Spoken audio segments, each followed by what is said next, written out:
Welcome to Fabulosity For You, and my name is Angie. If this is your first time visiting my channel, please click the subscribe button, then click the notification bell so when I upload videos, you'll be the first to know. Like this video and make a comment. This channel is about fashion, relationship advice, and lifestyle. And if this is not your first time visiting my channel, well, welcome back, my queens, and welcome to the kings out there. Today I am doing the review of the 90-Day Fiancé Happily Ever After Season 8, Episode 23, Tell All, No Limits, Part 4. Before we begin, I'm going to say that Angie is giving a giveaway. Once I reach 1,700 subscribers, I will be giving a giveaway. We are very close to that, so very soon I will put out the rules to the giveaway. So go get your drink of choice, go get your food of choice, and come back and sit with your girl Angie. Text, email, call, stick a letter in a bottle, baby, and let everybody know that Angie is on the line. So let's begin. So last week it ended with Sophie, Rob, Ashley, Ed, and Jasmine in the hot tub. And this week, they're still in the hot tub, and Sophie and Rob get into an argument. Sophie tells everyone that Rob was texting a random woman online on Instagram and reveals that she has the receipts.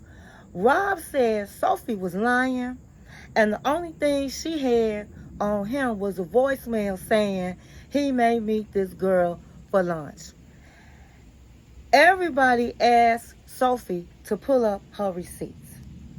Rob said that what Sophie is talking about was from 2 years ago, and he no longer follows random women.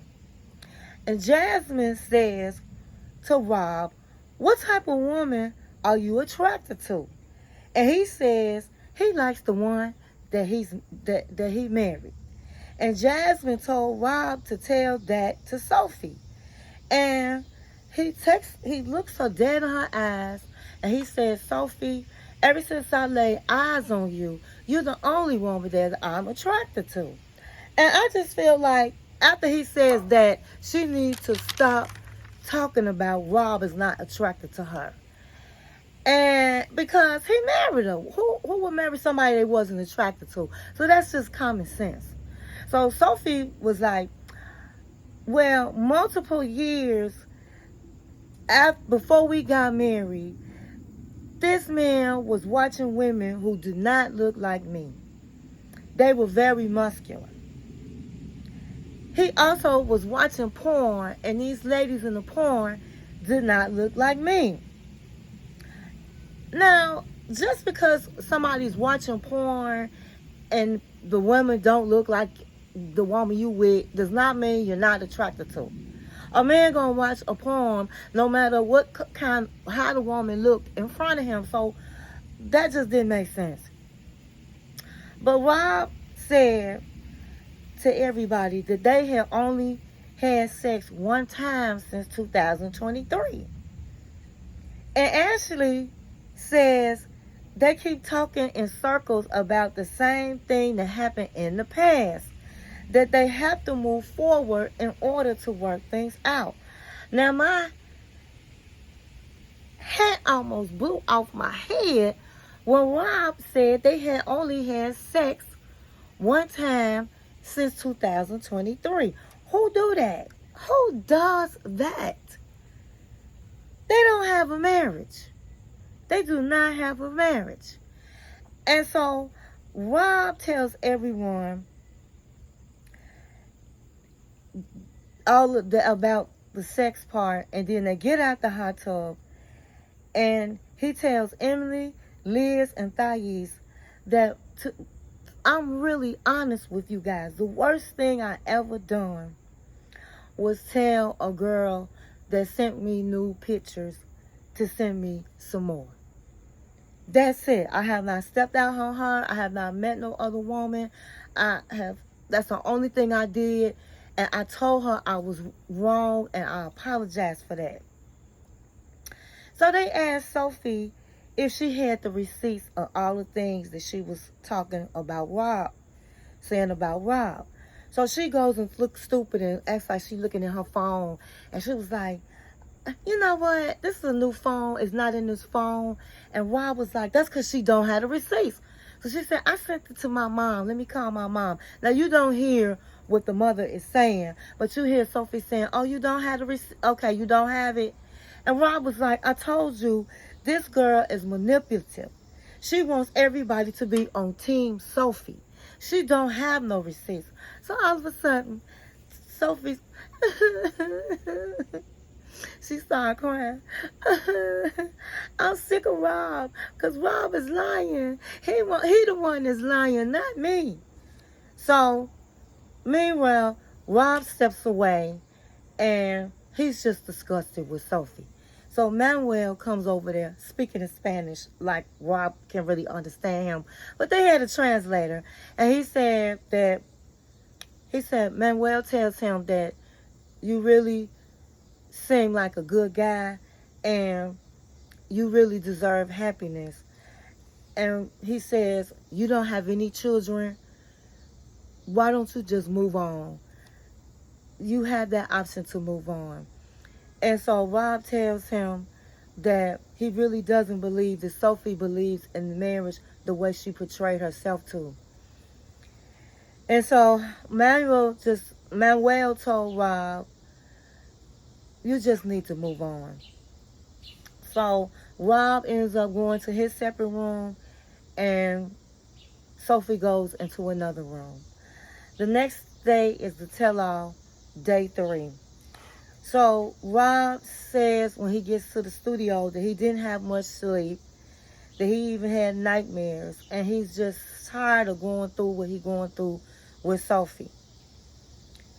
Jasmine sees Ed and talks, and Ed says that he just finds it gives him hope that Jasmine is still attracted to Gino. And that just gives me hope that I can find love. And so Jasmine tells Ed, even though you are not my favorite person, I know it's hard for you to be around Liz and her man. She said, I believe you really are happy for Liz. And you will find your person.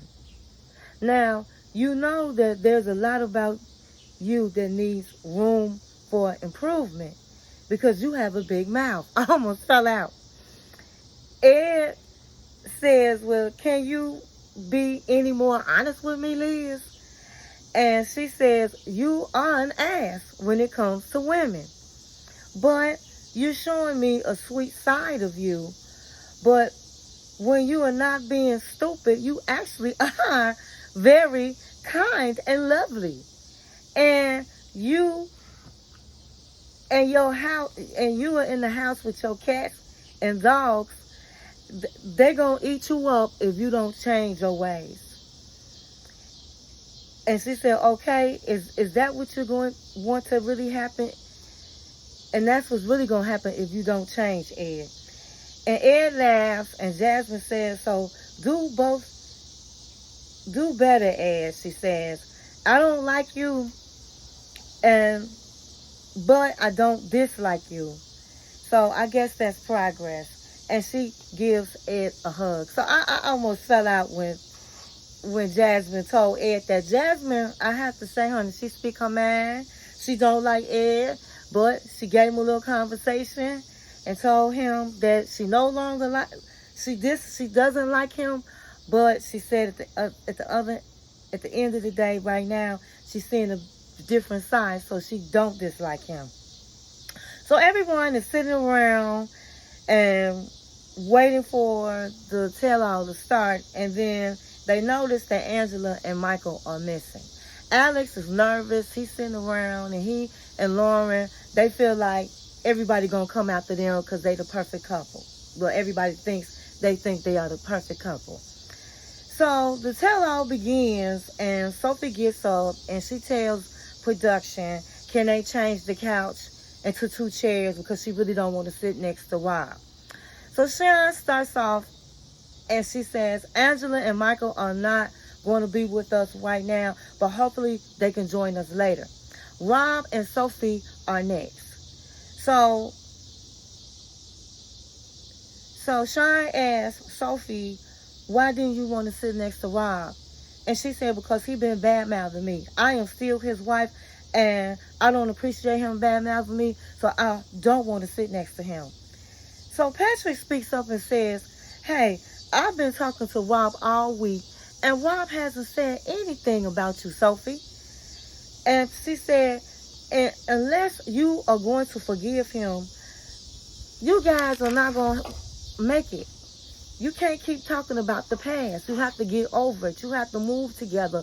Live with your husband. So then Sean asked Rob and Sophie, did they sleep in the same room last night?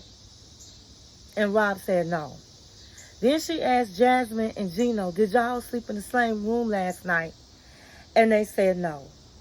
And so everybody was like clapping, like, all right, they in the same bed. And then Jasmine tells Sean that the only reason we slept in the same bed was because I just got sick and tired of sleeping on the couch. And so I got in the bed, I took some pillows and made a wall. And so everybody was looking all stupid at them. And so Gino was like, well, hey, at least we communicating and we are in the same bed. So after that, Rob said that he wants to, Jasmine tells everybody that Sophie said she's going to get a divorce and she's going to be gone. And so they asked Rob, what did he think about that? And he said, I really want to work things out, but if she wants, she wants to get out and she wants you guys to validate her for doing all of this, for not coming home. And Jasmine said, it seems like Sophie wants sympathy. And everybody was agreeing they think Sophie wants sympathy. So then they go up to Lauren and Alex. And they show a clip of when Lauren had her surgery and she was crying. I made it through. And then they show Lauren crying. And then she said, these are tears of happiness because I really didn't think I was going to be able to go through it. I did what I said I was going to do. I made it through. So Jasmine said, well, shoot, I'm happy you made it through. And I believe in surgery because I want to get my boobs bigger. I want to get one of my ribs removed so my stomach could be really flat. She was sounding like a fool, honey. If she get any bigger breasts, honey, she gonna top over. Then they brought Lauren's mom on the screen, and she says that she really don't believe she should have been having surgery like that. And they talk with Alex, and he was like, I was really concerned for my wife. I was scared for her. And then it left me where I'm by myself taking care of the kids. And so everybody was like, those are your kids. You're supposed to take care of your kids. And he was like, I know I'm supposed to take care of my kids, but when you don't even have time to get a haircut, I needed help. And she couldn't help me. So Lauren's mom jumped in and she said, I believe, she shouldn't have had the surgery. I didn't think she needed it. But I will say this, she's always taking care of the kids, and sometimes Lauren needs help. And in the moment he has a chance to help her when she's going through surgery, he's complaining. So I don't believe in that. I think that it should be he help out with Lauren as well. Lauren shouldn't be the only one taking care of the children. And so then they talk about how Lauren decided she wanted to go back to work and all of the things. And how Alex was upset about it. And he did say, I really don't have a problem with her going back to work, okay? As long as she could take care of me, the kids, and she could work a job, that's fine. So everybody was like, what? You know, they was like, wait a minute now. At the end of the day, you sounded like a male chauvinist. And he was like, I really don't care what y'all think I sound like. This is my household. This is how we planned it. I said I don't have no problems with her working, but the way she came at me, she was supposed to sit up and get dressed up and it just be about her and I, and then she made it about going back to work. It was just the wrong timing. And so I really don't blame him. I said it before, I think that if she wants to work, let her work. But that's what they agreed upon, the dynamic in their household, that she was going to be the woman to take care of her man and take care of her kids. If you can work, that's fine. If you don't want to work, you don't have to work. That's what they agreed on. I told you guys way back when they was with 90 Day Fiancé, she cried after she had her kids and said she did not want to work and begged him to stay home. Now, people do change their minds, but at the end of the day, if that's what they agreed on and that's what he's saying, you have to be able to do both. I really don't see anything wrong with that. And is she really going to work? I mean, you have all these kids. Somebody got to be taking care of the children. And usually it is the wife. The man should help out. But this man is not going to be the cheerleader and stay at home while she work. No, that's not what's going to happen. So they asked her, is she still going to get surgery? And she was like, I don't know. And they asked her, Sean asked her, well, if you was to get surgery, they said it might not be guaranteed that you're going to feel like you look good, or it might not be what you want. When you have I think it's called body morphia or something like that, you're not going to look at yourself like everybody else looks at yourself. So what would be the purpose of having surgery? And she said, that's very true. We just have to wait and see. They asked her, Sean asked her, did she plan on having any more children? And she revealed that she had baby fever. And her mama was gasping. And Alice was like, I don't want no more kids. I have 3 children. And I'm working. She's saying she wants to work. No, I don't think we need to have another child. So she says, well, if I have another baby, then I won't have to worry about getting my breast done. Now, what I have a problem is when women do all that surgery,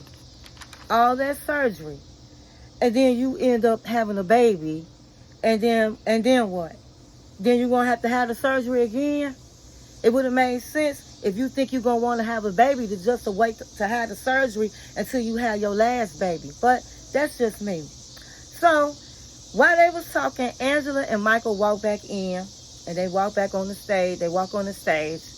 And Angela says that it's been hard. It's been hard.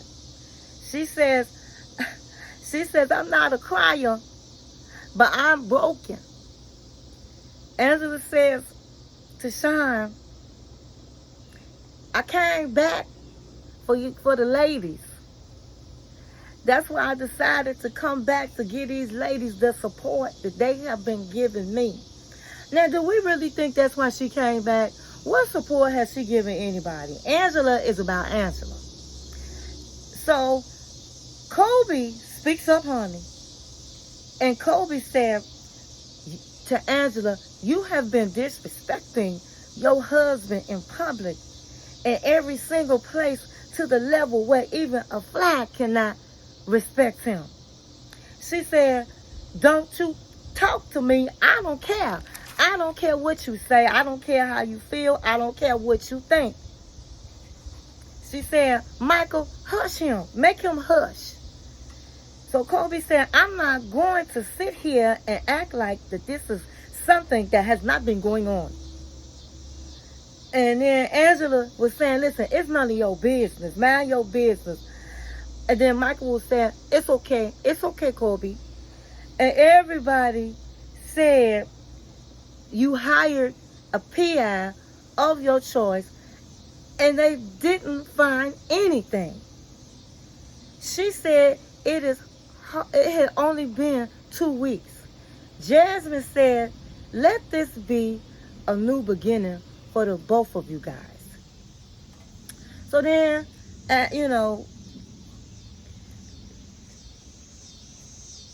Angela was like, well, maybe so. But honey, Kobe was getting up with Angela. Nobody else said anything. Everybody talked crap about Angela. Everybody was saying how she was wrong doing her man like that. But when it came up to the giddy up, to the stand up, the only person that stood up was Kobe. So good for you, Kobe. He backed her down, honey.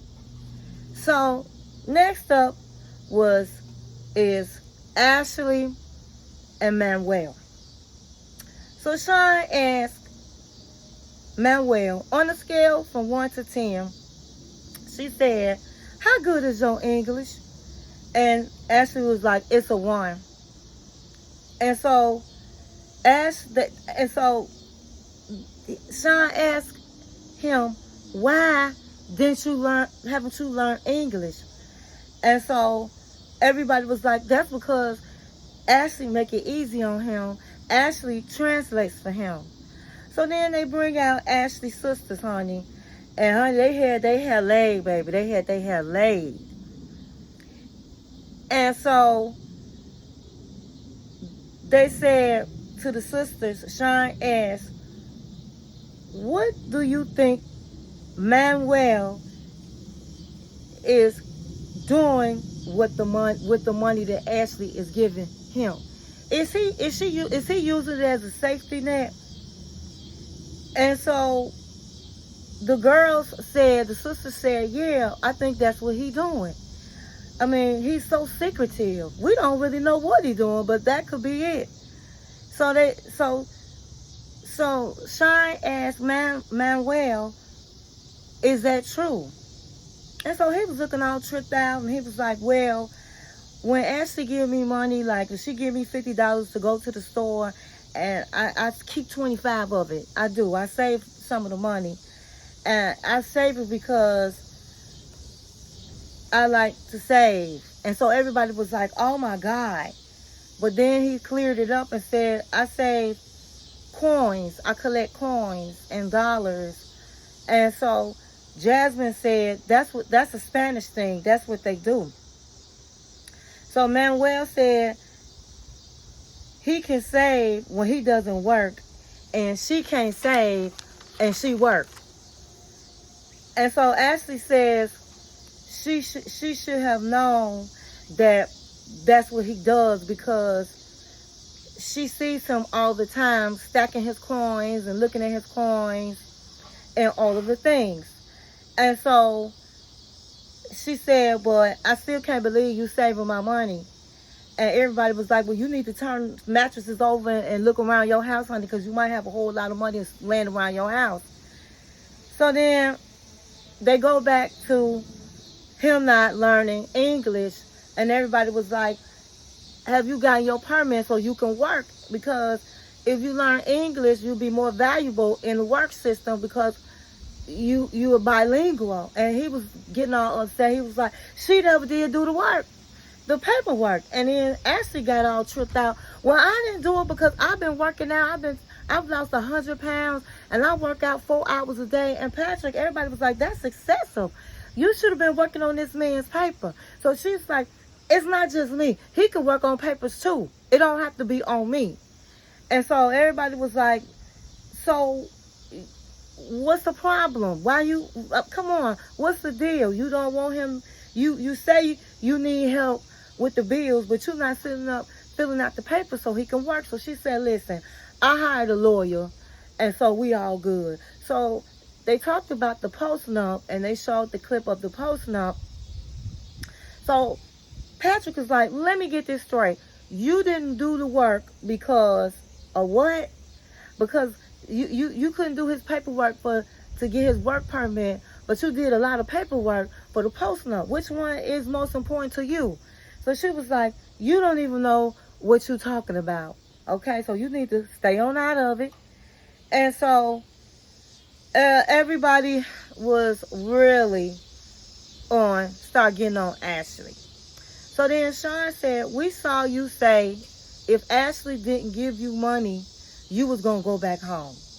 And so Manuel said that before we got married, we agreed that she was going to help me with my kids and give me money for my family. And so I feel like this. I can work in Ecuador. If I'm not getting no money to help my family, I might as well go back home.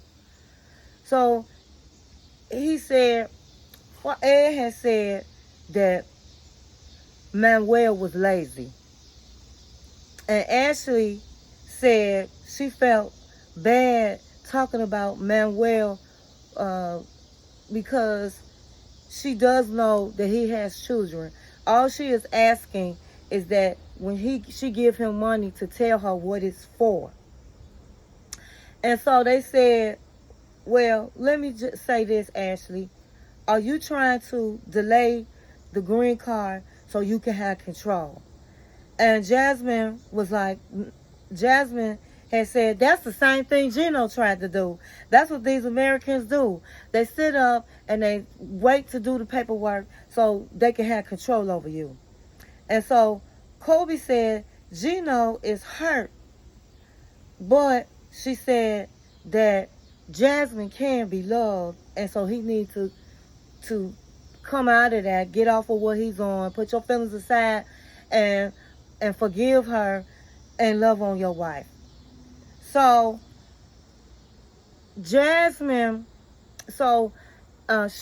asked Manuel, are you in it in this marriage no matter what?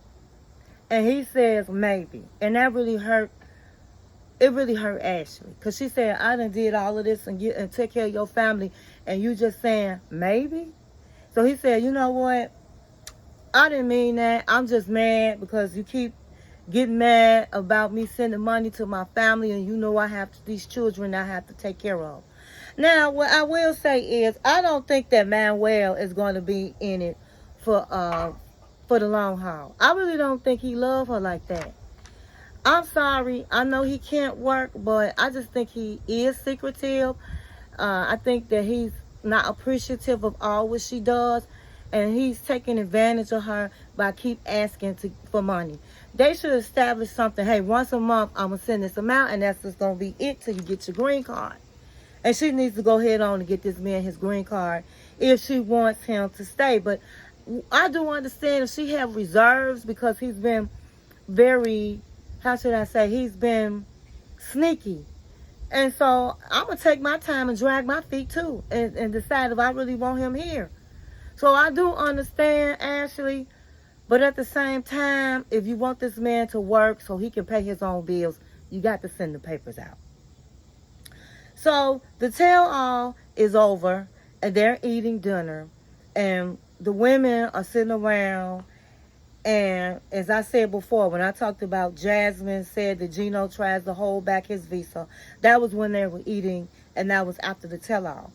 And so Thais said Lauren is fake, that she was talking about her on Pillow Talk, and they had, and so all of a sudden Lauren comes in, her and Alex, and they leaving. They said they about to leave because the kids because Alex have to work, and nobody's there to take care. Nobody's going to be there to take care of the kids, so they're going home. And so they giving people hugs, and Lauren tells Sophie, okay, that's a fake hug. That's a half-ass hug. And then she tells Thais, okay, that's another half-ass hug. So Sophie said, it's not fair that you guys are leaving early. And so, you know, she tells them we all have to deal with our issues.